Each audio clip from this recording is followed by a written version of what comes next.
Okay, well, as far as I'm told, I was born in Rotifunk on the 20th of September 1931, which I'm also told was a Sunday. My father, the Reverend James Alfred KAREFA-SMART, was a pastor at the Rotifunk UBC Church when I was born.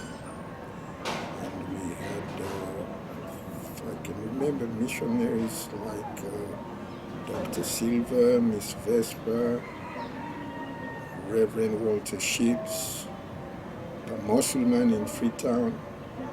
Okay, I first consciously remember Yonibana. My father had died, but my brother, senior brother Obai, was teaching at the UBC school in Yonibana, and my mother was there helping out. And my first recollections as a child was sitting on the veranda in Yonibana playing with my brother's bicycle. And I remember I was fiddling with the pedal, turning it around, when my finger got stuck between the chain and the rackets.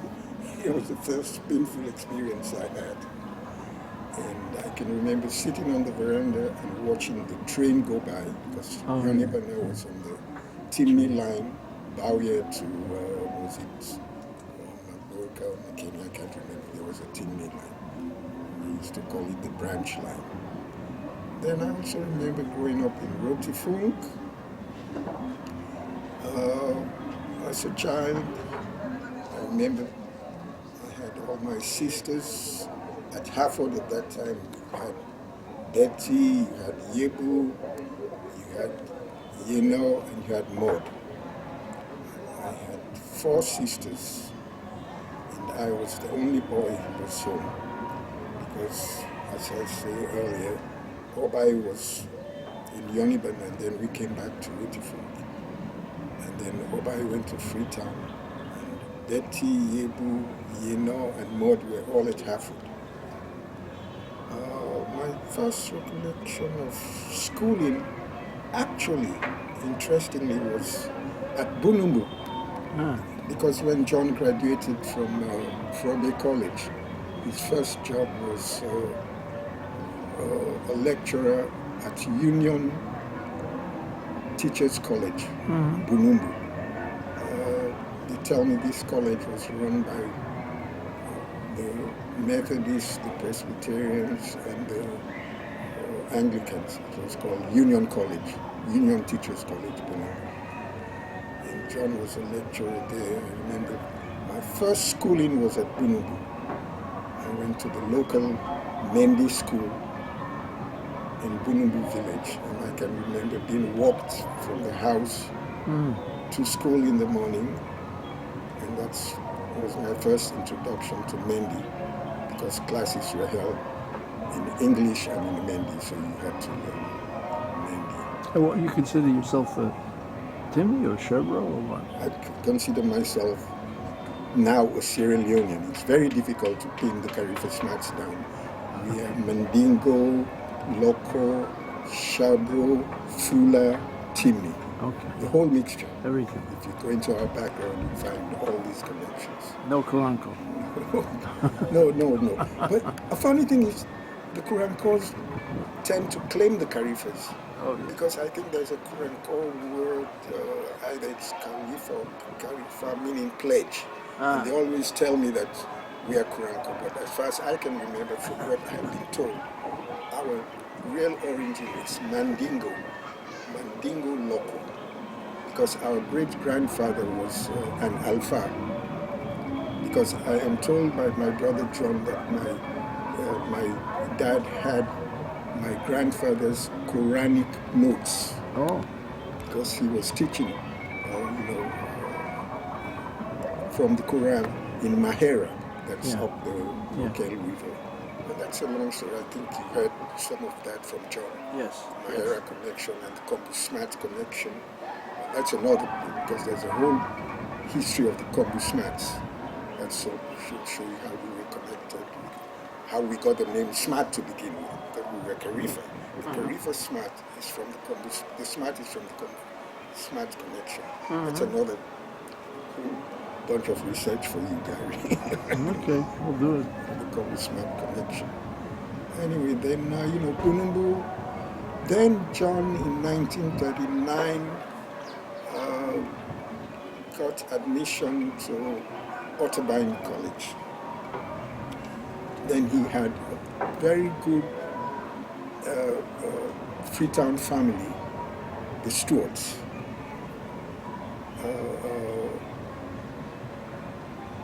A.M. Stewart was town clerk, if I can remember, one of the first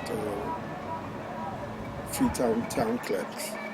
And the family was housed at 4 Pademba Road. Now, John, if I can recall, was dating Olivet. And then our cousin Richard came home from the United States. When John was about to go to Otterbein.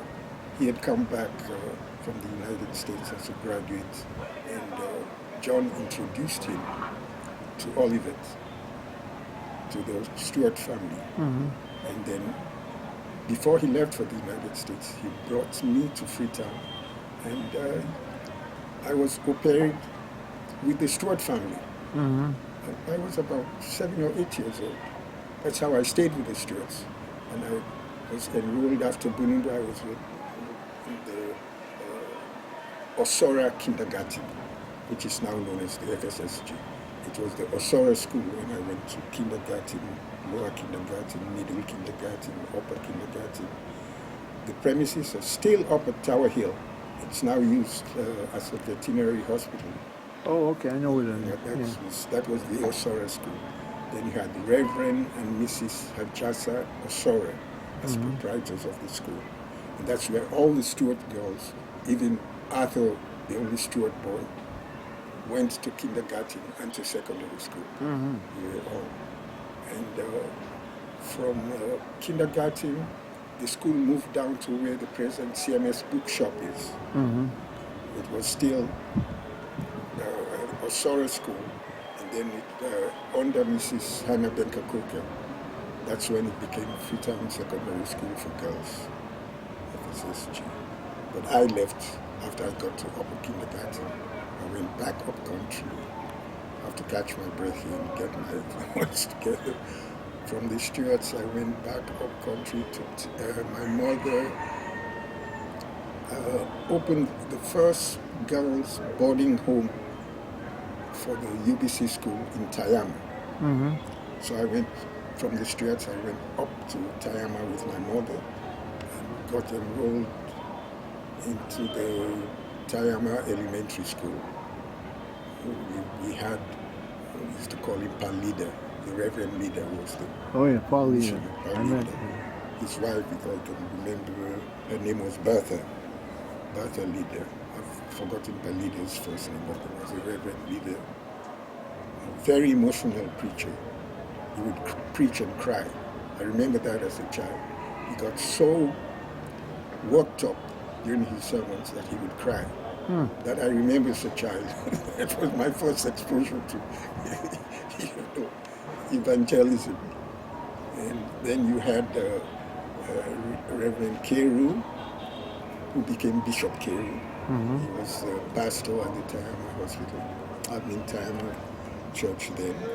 As I said, my mother was the first matron of the girls' boarding home in Tayama, where people like Farmer Joka Bangura were the first pupils.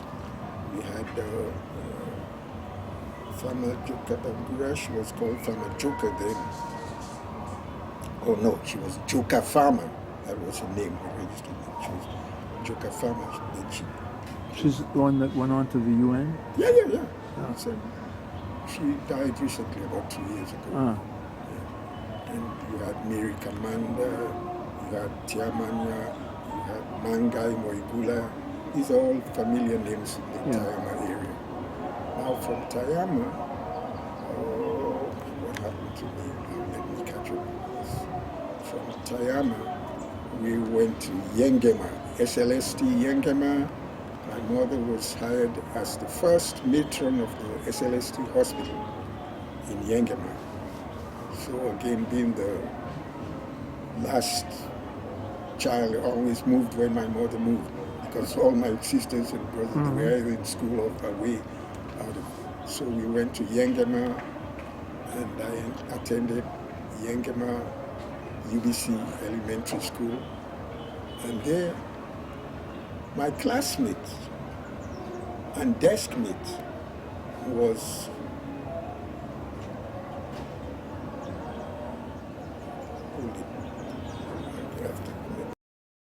his mother, Danke.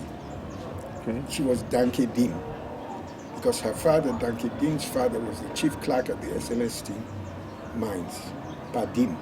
And Danke was my classmate. I think it must have been standard 2 at Yengema.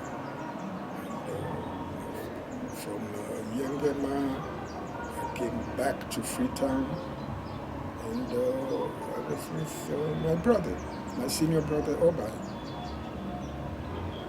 And then I was enrolled to the government model school. Now this was about 41, 42. I was enrolled to the government model school in standard 2. And I stayed with my brother, Obai. And then he got married. Josephine Jenna Wright. And that was in the mid-40s. I can't exactly remember because it was around 1942. I stayed in the model school until 1945. And then I entered the Prince of Wales School in 1946. And very interestingly, one of my 1946 classmates came from London to visit for the annual Prince of Wales Thanksgiving, which is usually the school day, 6th of April. And we went in the school and got a register of our class of 46. And if I can remember, we were 37 in the Form 1 class of 46. In those days, you only had one Form 1. Yeah. Now you have about 4 at the Prince of Wales School. Yeah. We only had one Form 1 and we were 37. We used to be about 200 or more boys sitting for entrance into the Prince of Wales School.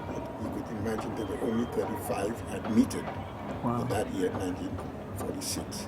Now, interesting thing about that is, about a couple of weeks back, my friend Arthur Vincent sent me an email with a class of 46 with our admission numbers and reminded me that of 35 or 37 of us, there were only 7 of us alive. I have that document. Of the 37 that entered the Prince of Wales in Form 1 in 1946, we are only 7 alive. Well, you know, that's not only due to old age, it's also due to road accidents, probably. You know? Some of them may have died very young. And you can imagine, of all the 7 that are alive, we're all above 80, that's for sure.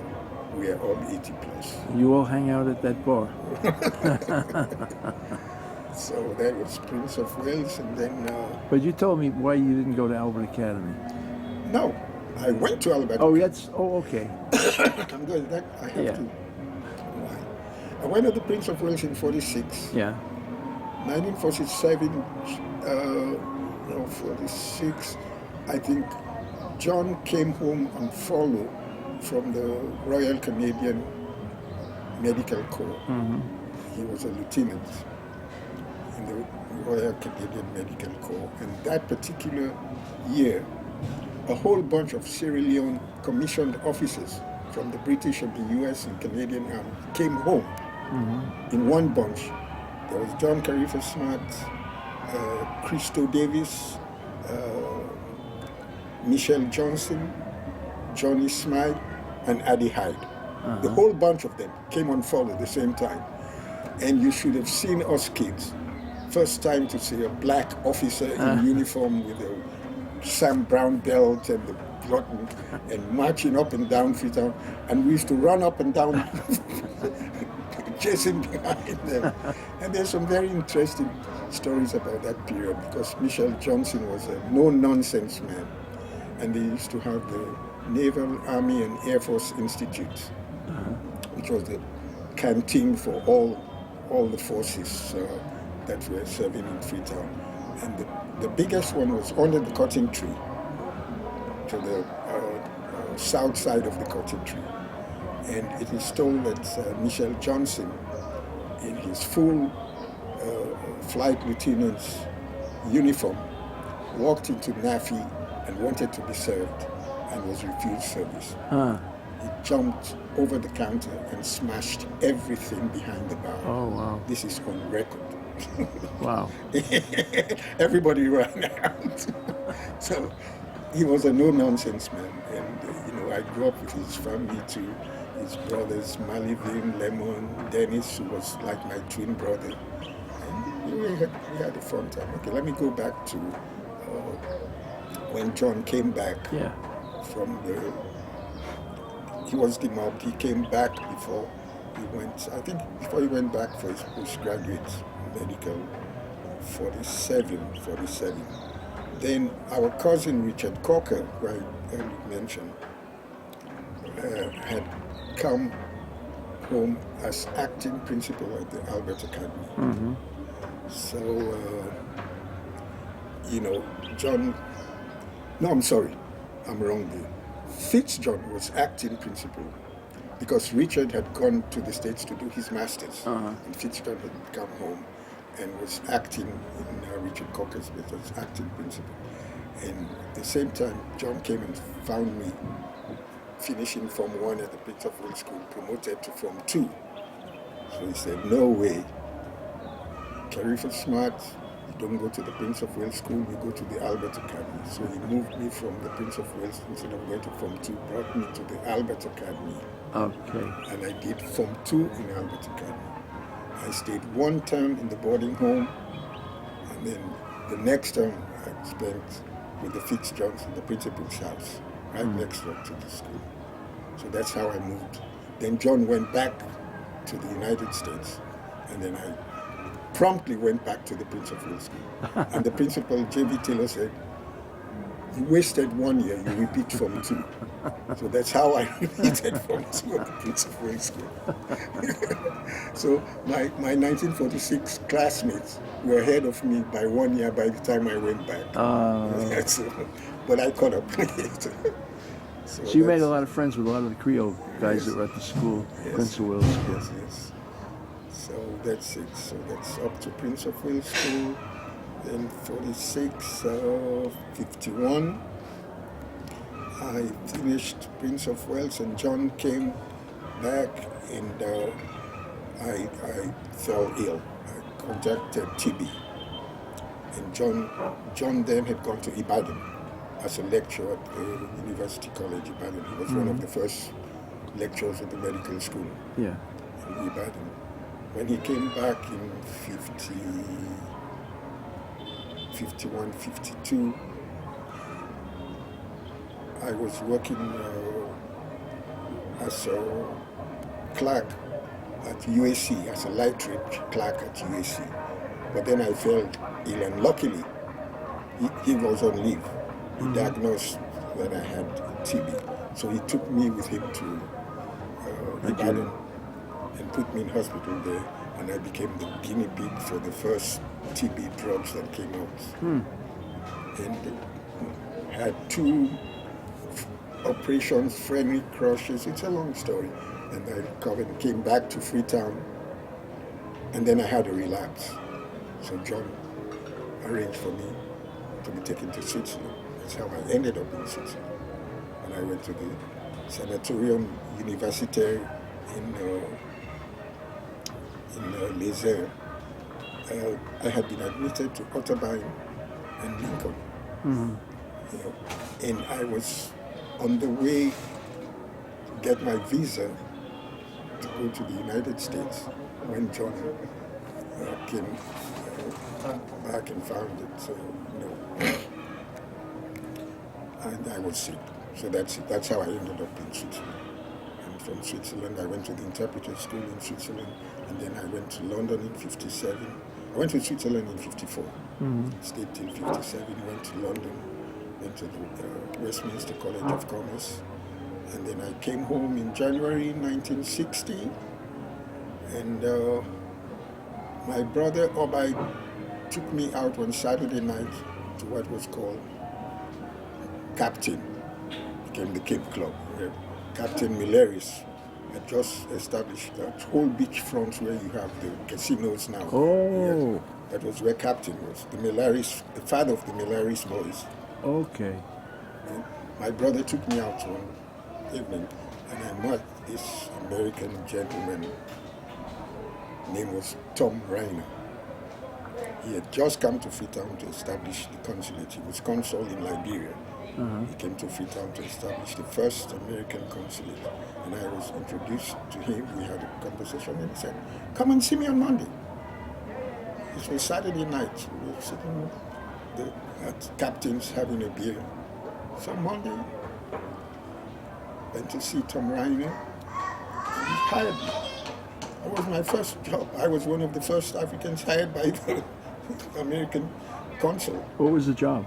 I don't know what the designation was.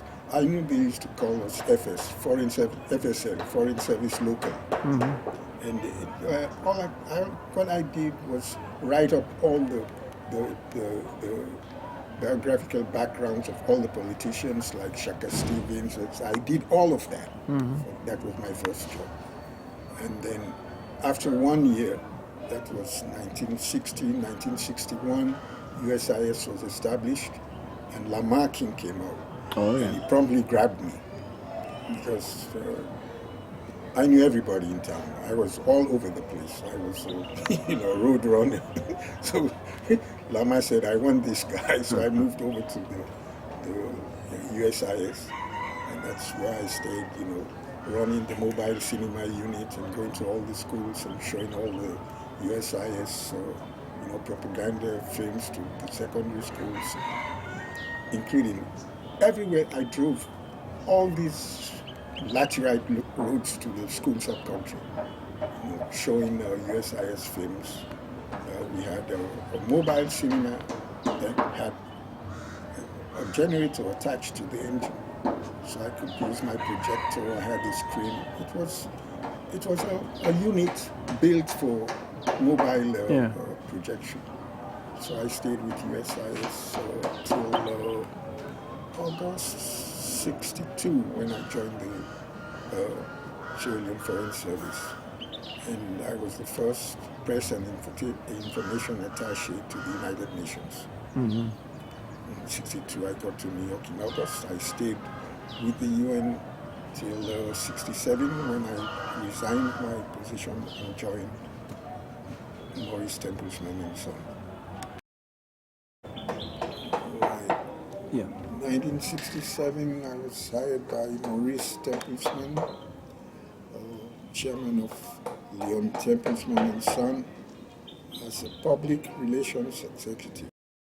Okay. Speaking voice. So 67, Leon Templesman and Son, public relations executive. First job was to sit in the sorting room and watch the Jewish sorting ladies in the back room as they sorted hundreds and hundreds of rough diamond pieces. That was my first introduction to diamonds. And Maurice's senior partner,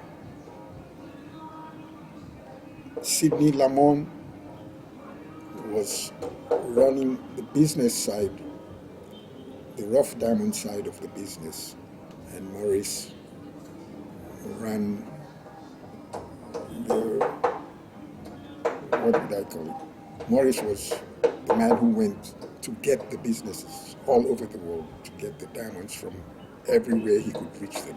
Is that his father was Leon? No, this is Maurice. I'm talking about Maurice. Maurice's father was Leon, who I never met. He died. Okay. It's Leon Templesman and son, but Maurice Was the son. was the son, Okay. whose son now is Leon. Oh. Yeah. So it was Maurice that had me. MT, we all called him in the family.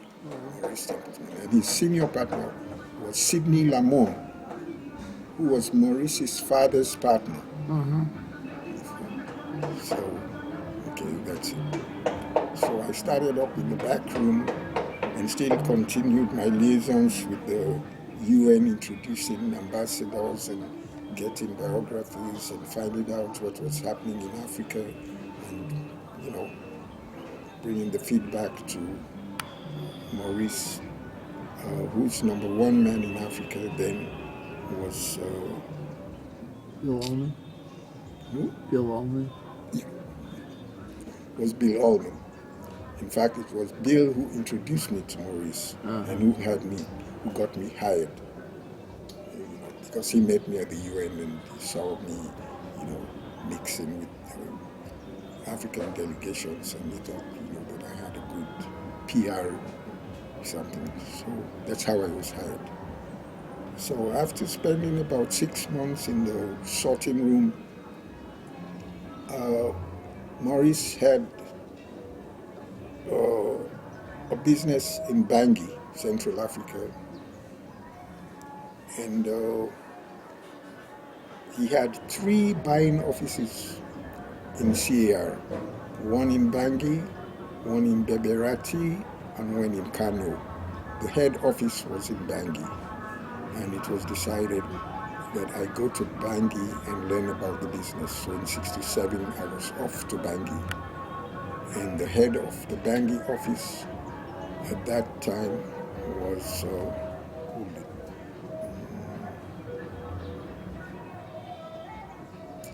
goodness, Dove Lerner. Dove Lerner was head of the Bangui office. So I went to Bangui and I worked under Dove, and I was running, you know, the PR and the accounting at the Bangui, and at the same time understudying what the buyers were doing. And I used to make trips to Kano and Beberati and watch the buying, and then fly down. Used to hire a plane about twice a month to go to these 2 stations and bring back the rough that had been bought by the buyers. And at the same time, I was, you know, learning what was happening in the business. And so I got into the learning about the rough business and how it was handled and how it was sorted and how it was shipped. So I spent a year in and out of Bangui. And then I was sent to the... I went to Kinshasa, where Templesman had a buying office called Canvas. And that is the office, interestingly, that... stop it for a moment. What's the name of this? Without you recording it. Yeah. Oh, without. In 68. Went to Kinshasa in 68 and worked with Mark Gasset. He was in charge of the station then.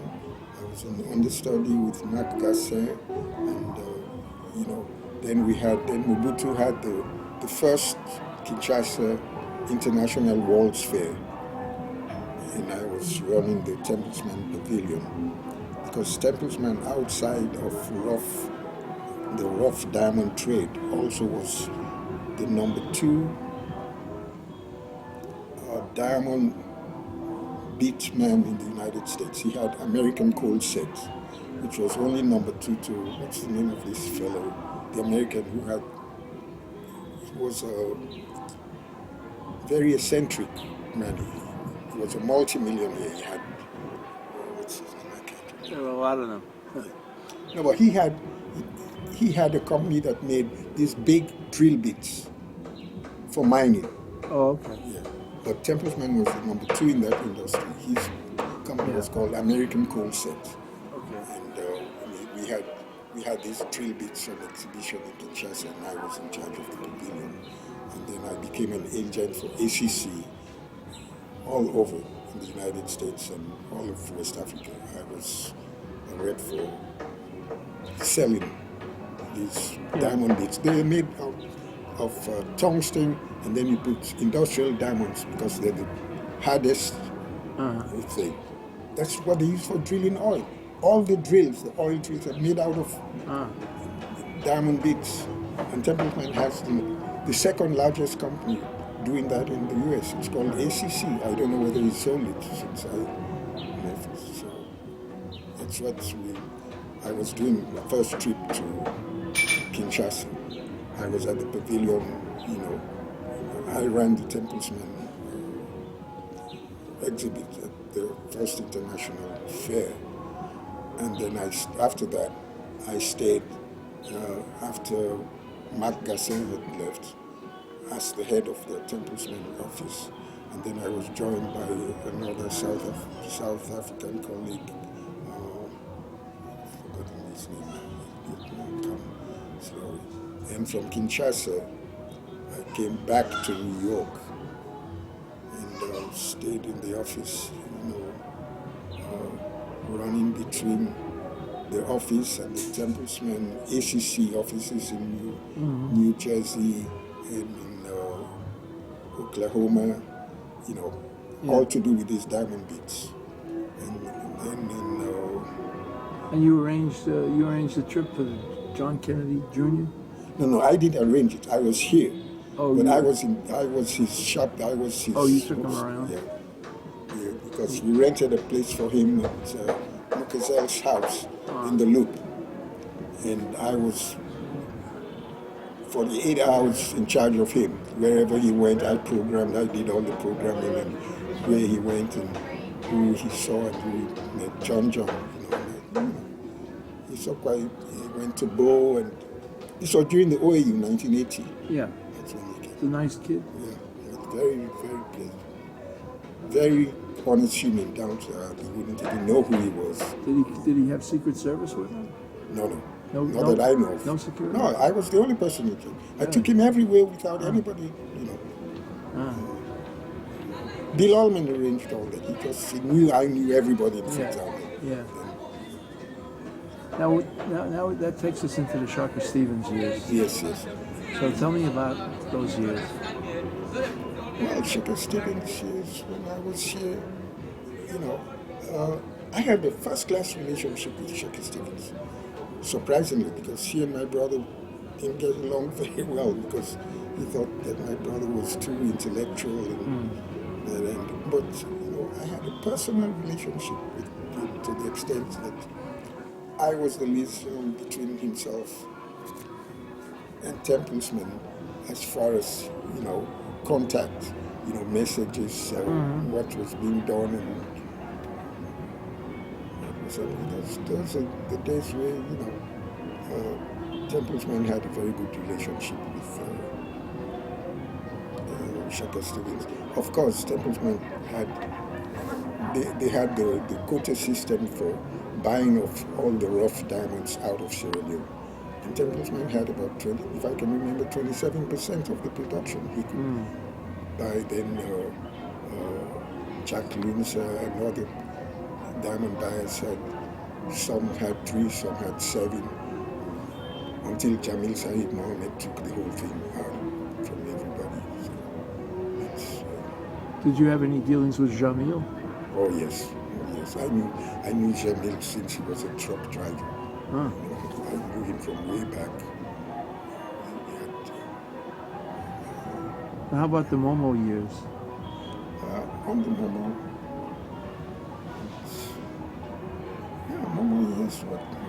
I was with Sierra Leone Diamonds at the moment, yes. Then I had liquidated. I was the liquidator of Sierra Leone Diamonds. You know, I was appointed liquidator by the partners. Sierra Leone Diamonds was made up of the government of Sierra Leone, De Beers, and Maurice Templesman. Uh-huh. They were the shareholders of Sierra Leone Diamonds. After Jim Barnes left, I became the resident director, and then the partners decided they were going to liquidate the company, and I was appointed the liquidator. I liquidated Sierra Leone Diamonds in 1984, and then I continued to be Templesman's representative because the Templesman company in Sierra Leone was called African American.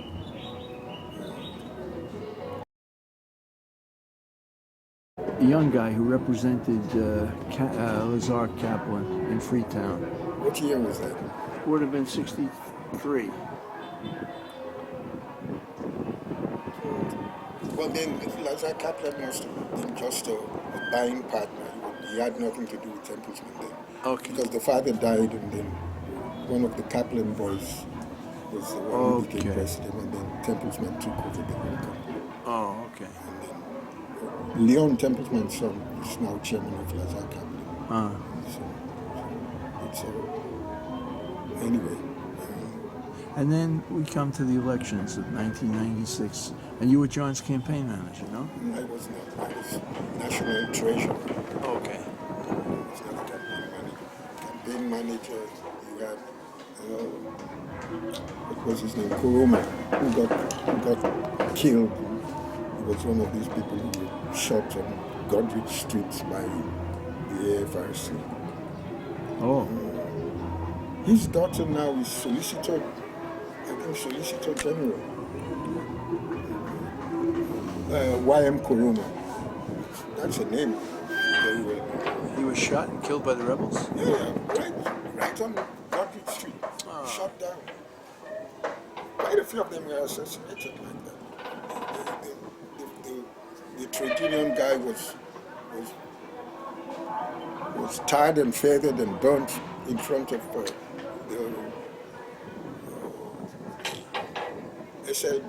SLBS.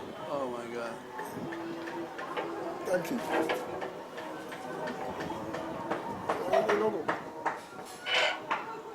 Did you know a number of the people that were killed by those rebels?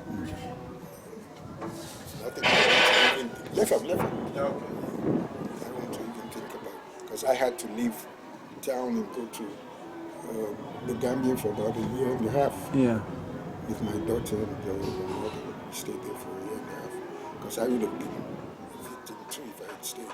Yeah. I was protected by ECOMO. I got to make friends with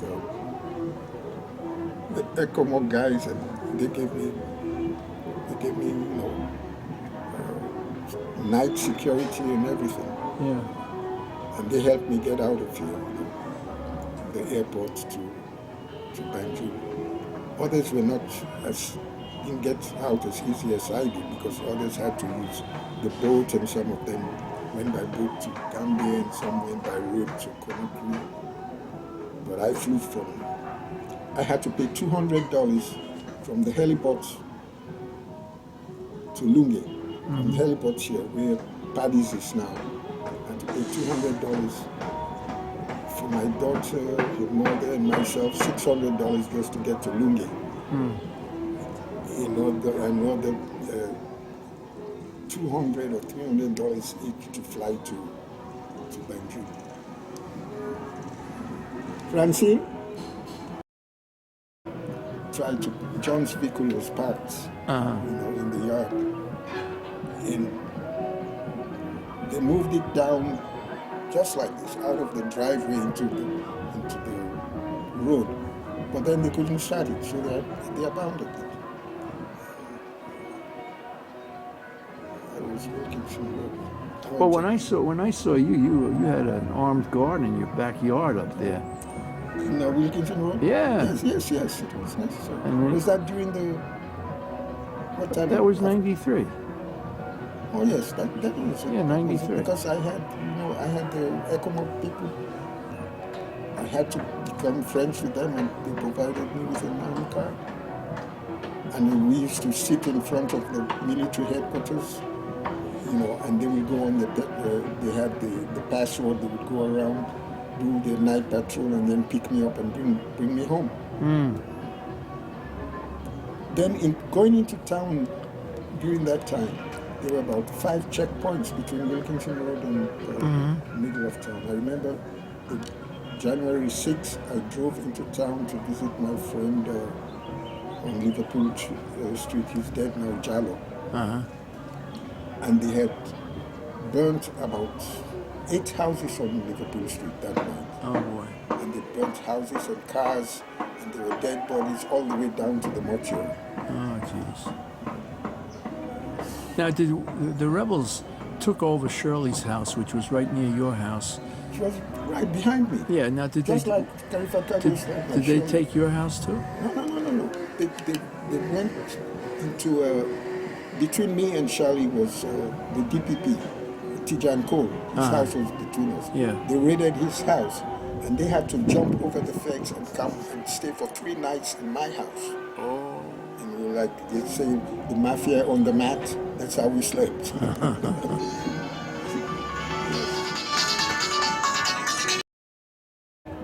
Oh, Lamar was a fantastic film. He really was a fantastic film. Yeah. Swashbuckler,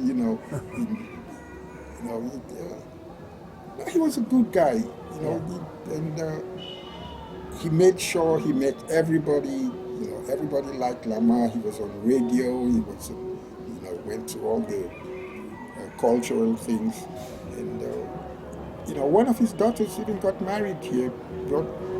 Her fiancé came here in the big wedding at the St. George's Cathedral. Oh, really? Yeah. Ah. And he was staying up in one of the Lebanese houses up in Wilberforce. Ah. Just where this hotel complex is now. Oh, okay. Wilberforce. What about Ambassador Carnahan? Did you get to know him at all? The first ambassador? Yeah. Yeah, I met him briefly. Yeah. And then the next man, because the next ambassador, when I left in '62, was staying in Singer Betsy's house, Bet's farm, up there, going to Aberdeen. Have you met any of the recent ambassadors? I told you, no. No. I had more contact with the USAID people, like this one who was appointed, and then she found out she didn't have a job. Yeah. But I don't know any of the embassy people, like I told. Yeah. I never met them. I'm sure I'm not on their list, so they don't